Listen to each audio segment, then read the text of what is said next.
So what did you take from what Ed said about things that can be fixed? All right, let's start with the secondary, because they expect, at least the way he sounded there, is they expect Derek Stingley back. So that's great news. Don't get Glenn Logan back this week. The way he said it, he's not going to be back this week. He will be back from Missouri. Yeah. Doesn't sound like an injury. Sounds like something else. So, okay, at least you got a timetable there. Sounds like they're going to have Stingley back. So the biggest question that we got asked was, why didn't they change up some concepts? They had a lot of new people back there. So from week 1 to week 2 in the secondary, what does that look like? What changes? Yeah. What are you specifically going to fix? Well, you can do more, obviously, when Derek Stingley Jr. is in there. That was the game plan. The game plan was to be aggressive, to play man, to say your guys can't get past our guys. But then when 24 wasn't out there, I'm okay with you doing it at the beginning of the game. Let's see if we can do it. Let's see if Cordell Flock can become a number one. Let's see if Elias Ricks is ready to do that. And I do think that Elias Ricks grew in the game, but still, there's a reason he's a number 3. There's a reason why Cordell Flock right now is a number 2. They weren't ready to make that jump a peg up. And if you're watching LSU, and we kept talking about adjustments, hey, man coverage isn't working. They have figured it out. They are now running routes because they know exactly what you are doing. I mean, they are picking on what you're doing right now. Let's see something different. You heard Coach O say, just because you're getting beat, you can make adjustments that can still be man-to-man concepts, not just zone. Well, it's just got to be something. It's got to be something to take away the easy throws. Because, again, every team in this conference can run out there in a 2-man route combination and run a pick route. And, yes, it's illegal, but it's going to happen every single place you do it. We would spend, I've told you this, 45 minutes in Denver working on 2-man route combinations, and we tried to work on the pick route. And if you didn't do a good enough job acting and selling it, Peyton would make you run it again, right? Everybody in America does that. So you have to make adjustments to those things that, again, every single team, yes, Vanderbilt can run those route concepts. We had a question in the Bayou Ford chat, and we actually kind of touched on this in the post game, which is, does LSU win if Dave Aranda's a defensive coordinator? They would have come a lot closer. Who can say if they would have won or not? But it would have been different, okay? And what I've learned in nearly 30 years in the Baton Rouge media is every assistant coach that has ever put on a headset over there has been a genius and a dummy at some point in their lives, okay? Gary Croton's a great example of that. Walking out of the Superdome in 2007 national championship season, where he had Ohio State spinning around like a top and Dixon running open and everybody running open. He was a genius. And 3 years later, when they couldn't get the substitutions on the field against Tennessee, he was an idiot. So what I will say, though, is that they would have played it different. Aranda's scheme is different than Pelini's, and it's not just about 4 down linemen versus 3. Aranda probably would have played this closer to the vest. He would not have been as aggressive in the secondary. I think you'd have seen less man principles here, and he would have forced them to go step by step until they made a mistake. Now, there were people that were aggravated with Aranda here last year that when – look, I do the post-game show. I know. After the Ole Miss game, it was, hey, wait a minute. Aranda's lost his touch, his game's passed, whatever it is. And none of that's true, okay? These guys are both good coaches. They're different coaches. But if you're asking me, would Aranda's style have been more beneficial to LSU on Saturday? I would say yes. In the long term, it's pretty much what and what. They've won with both of these guys. They won a national championship with both of these guys coordinating the defense. So, but Saturday, yes, I think Aranda's scheme would have been better suited to attack this particular offense. The DBs that were out there needed some help. Because if you're not going to use proper technique, we know that Evans coming over from Nicholls State didn't look athletic enough to be able to do the techniques that he was playing, right? If you're going to play press coverage, well, you have to get your hands on the receiver. If you give him a free release, it doesn't matter who you're going against. He's going to beat you. And it wasn't getting beat by a couple of steps. It was 4 or 5 yards, and you're in chase mode. And so when you see that, you got to give them some help, because there was no situation on Saturday where Jay Ward or Evans were ever going to be able to play man, press coverage, and have success. Just what? Let's flip to the other side of the ball. He said when he was talking about the offense, he did say that he thought there were times where Brennan held the ball too long, but he also seemed to be pretty pointed in his criticism of the protection. Now, we've deciphered that play down at the goal line where they come through the A gap. Okay, somebody's missed something very, very badly there. But in general, the protection for the quarterback on Saturday. I didn't think it was great, and I thought that was actually something that was a strength for LSU. I truly did. Every interview that I did coming into the week, I thought, man, all these guys have started a game in college. Yeah, your center started in the Ivy League. If he gets overpowered, we'll have that conversation. But MAs, those aren't going to happen. You've got guys that have started SEC games across the board outside of your center, and he went to Harvard. Ain't going to be no MAs. A lot of MAs. A lot of missed assignments, a lot of not passing off twist, a lot of miscommunication. That was the thing that surprised me. One-on-one losses, I think there wasn't that many, right? You could pick those out, and you got to get those corrected. Those are going to happen in a football game. What you can't have happen is your offensive line doesn't look like they ever got on sync together. Guards staying too long on the nose tackle to help the center out, not coming off and picking up the blitzing linebacker. That stuff happened too many times on Saturday. You've already set yourself behind. And when you let somebody come free release in the middle of your offensive line, ain't nothing your quarterback can do. Now, we'll get to Myles Brennan. We got plenty of thoughts there. But if you let it go off the edge because you're worried about the inside, your quarterback can make a play, right? He ain't going to make a play if a guy's coming free Scott up the middle of the defense. All right, let's talk about Myles Brennan. What did you see? The things that surprised me, we talked about him in the first hour. On his deep passes, he left them short. If there was anything we've ever seen Myles Brennan do was he's going to air it out, and he has the ability to air it out, okay? So that did surprise me. Now, the last throw to Terrace Marshall was a hell of a throw. He put it right where he's supposed to put that ball. And you could tell there was times when he did gain some confidence in the game and got in some type of groove, but the double clutching surprised me, right? If you're going to go out there and you've waited this long, be okay with making a mistake. You weren't going to play perfect, and so you couldn't play like that, because if you try to play like that, Haney, in this league, it's going to eat you up. And there was too many times where it was a double clutch and then having to roll out of the pocket to try to create something that wasn't going to be there. Back in the Bayou Ford chat, Theodore says maybe because the offensive line didn't practice together for 2 weeks, referring back to the time where pretty much the entire offensive line was in quarantine. If this was a normal camp, I'd buy that because they would have been about 3.5, 4 weeks in. They'd have lost roughly half of that. This was an 8-week camp, though. I mean, yes, they did miss 10 days, 2 weeks, whatever it was. But even without that, they had more probably – we counted them up, right? It was 44 practices from July. Yes. Okay. That's like, let's not even finish this. That's twice as many. So that's not a conversation. No, I don't think that is not a conversation, because you've had time to go out there and to study and to get on the board. And I know they're getting coached up. James Craig's as good as there is in the country. I know they're getting coached up. And so that's, again, that's things that that's simple communication. That's simple technique. And those are the things. Can you get them fixed? Yeah. Now, if you're sitting over here, now the defensive stuff that we're going to talk about all show long, that's what's more concerning, because you got ran past and you didn't look like you were even close to stopping them. Now, offensively, on the offensive line, I think it's more of a misassignment issue. Vic wants to know how you felt about Scott Linehan's red zone and third down. He's saying play calls. Right. Ensminger's calling the plays, but that is his specialty. So I thought there was plays to be made. You just didn't get the ball out of your hands. And then when you were trying to get the ball out of your hands, you weren't protected. The touchdown to Gilbert, what was that supposed to be? God, good luck.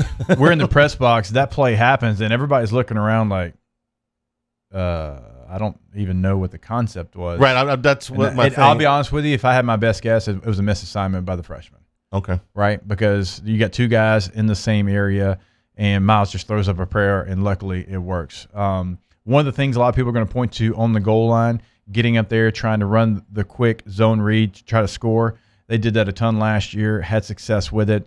The thing was, Joe was not afraid to pull it. On the second one, if Myles pulls that ball, I said it in the first hour, he's dancing into the end zone. Well, that's got to be examined, because if he's not going to pull the ball at all, there's no sense in running the read option. And he never looked like he had any intention of pulling it and running. And the second thing is, he's not that fast. So you're only going to be able to run a little bit of that anyway. Yeah. If you're going to hand the ball to the back every time anyway, there's no sense in riding him. You just don't get it in his hands faster. Let's see. Laura says, will Arkansas allow Costello to put up 600 yards? No, I don't expect them to. I watched a good bit of Arkansas, Georgia. Georgia once they changed quarterbacks, finally started moving the football. In the first half, Mathis really struggled. You'll see quarters coverage. Yeah, they're going to react to this film, and they're going to say, "Hey, look, this is what LSU did. Yep. That didn't work. We're going to go to something different." Let's see. Myles Brennan said he still saw 40 to 60 game points average. If the first quarter not been so bad, they would have done that. But the O-line, they didn't really score 37 points on offense. They got a pick six for one, and 34 points, and then they got a turnover that was a 3-and-out that resulted in a field goal because of the field position they got off the turnover. Drive. Yeah, so those two really, you scored 24 points on offense. So don't. If you're gonna be fair about it, last year when everybody nationally freaked out that hadn't saw the game, Vanderbilt put up 38 points. No, they really didn't. Yeah. They had a turnover for a touchdown, another turnover at the 1 yard line, so they got 14 points off of 1 yard of total offense. If you're gonna say that there, you got to say that here because LSU's offense doesn't get credit for either one of those scores. Emil says, the Bayou Ford chat, Brennan had tons of time to throw and still missed wide open guys. That was a little bit disturbing to me, too, is that, yes, he was pressured, and, yes, there were times where he held the ball too long and had to eat it. But he also missed some throws where there was a play to be made there, and he was inaccurate with the throw. I thought he got bailed out on the deep ball that he underthrew, and the receiver makes a play on it.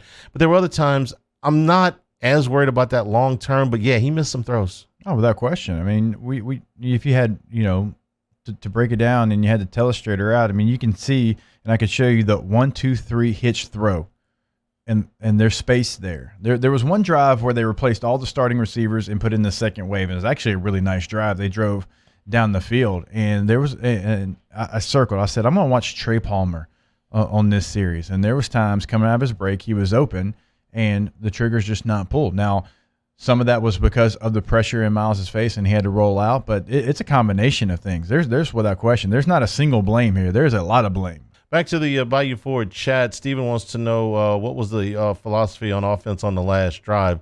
The last drive was a mess. It started off with back-to-back sacks, and then they got bailed out on a personal foul, so they didn't have to play third and forever. And then after that, he was just kind of checking it down. And you understand – Mississippi State's protecting a 2-score lead. Yeah. They're not going to let anybody get behind them. That's what you do. This is when you play, I hate to use the word prevent defense, but you play a soft defense. You let them catch the ball in front of you. You tackle them inbounds, and you let the clock run. When you got a 2-score lead with 3.5 minutes to go, that's exactly the kind of defense you play. And the kind of passes that LSU wants are going to be very, very hard to come by. Yeah, I wasn't really surprised with how that turned out because of all the things that you just said. I was surprised they didn't decide to try to just go ahead and kick the field goal because it was a 2-score game. Try the onside kick. Give yourself that opportunity. Yeah, the odds were very, very low either way, but it would have been just a tick better that way. The Saints did last night. Saints did it last night. Yeah. Look, the chances of it working are maybe 2 in 100, but it's basically your best chance at that point. The other way, it's probably a half in 100. Brian says Myles Brennan looked most of the game for the game. The stage was too big for him. What did you think? I don't think that's the case because there was no fans in the stands because you weren't playing. Let's call it like it is. You weren't calling one of the marquee. You weren't playing Florida, Georgia, Alabama, even Auburn, right? So I don't think it was the stage. I think it just watching it. It's got to be. There can't be a fear of making a mistake. It's got to be, here's my read. I know the coverage. You heard Coach O talk about it. He knows the coverages. He knows what's going on within the offense. He knows how to read a defense. But with all that being said, you still have to go out there and you have to have the confidence in what you see and your throwing ability and where you're going to place the football. Brooks wants to know why LSU used a scholarship on Evans instead of carrying it forward. They needed another corner. I mean, they were running out of bodies. What if they didn't have him? They were running out of bodies out there. He struggled. I mean, there's no question on Saturday he struggled. But when you had the defections at that position, they were short a guy, if not two. So that's why, I mean, in July, you're not going to be look, we tried to get Denzel Ward from Ohio State, and the Big Ten heard about that, and they decided to start playing football. I mean, so you couldn't exactly go get him. I'm not trying to beat on the player here, but this was someone who was a very good player at Nichols, but he was available that late, right? Yeah. And so He was a body. He was someone that, and again, I think it is important. Something I haven't done a good job today of pointing out that, when you lose your number one guy and it elevates everyone, that completely changes not only your mindset, but it changes the game plan. And, we don't know if Evans in a role where he's the fourth defensive back on the field can't be someone who helps LSU. Sure. As the number two, he can't. At least not right now. What we saw on Saturday, he cannot. But could he as the number four? Yeah, because Cordell Fly is the number two. There were some things I saw that, okay, well, if he gets more confident, adjusts to the ball, going to have a nice season. But as the number one, you didn't see that. And you have to, when you're called up, you have to be able to step into that role. But also there's roles on the defense for a reason. Reminds me of what happens in SEC pitching. You want a guy to give you 3 innings on Sunday, he's fine. You ask him to give him 6 innings on Friday night, right. That's probably a little bit past him. What did we think of Myles Brennan refusing to step out of bounds in the first quarter and taking a hit? He's trying to get the first down. He was about third down. 2 or 3 yards short of the first down. He's trying to get the first. He took a pop, and he got up. If what you're implying is he's trying to do a Burrow impersonation and be a tough guy, he's trying to get the first down. Yeah. I was fine with that one. Jules says, "Do we think he was throwing it off his back foot?" I didn't see it. I didn't see it as that. I didn't see it as he's fading away. Stepping into a couple throws. I saw him standing straight up. Yes. So there's a difference between off your back foot. Typically, when you're throwing off your back foot, you're fading away as you throw the football. He was just standing straight up and not really. You see a pitcher fall off the mound. He wasn't falling off the mound. Mm-hmm. Vic says, I didn't enjoy the stick routes on third down. Linehan was criticized in Dallas about that. What did you think of the? I went back and I saw the coach's copy. There were some stick routes that were open. So and what happened? Either a quarterback was getting hit or there was some second thoughts as to where to throw it. Because if you run a stick route, it's got to be. Well, one, you have to know the coverage before you snap the ball, but it's got to be as soon as he turns around, the ball's got to be there. Mm-hmm. Let's see. Sam says receivers going up and making plays. Racy almost came down with a touchdown, second to last play of the game.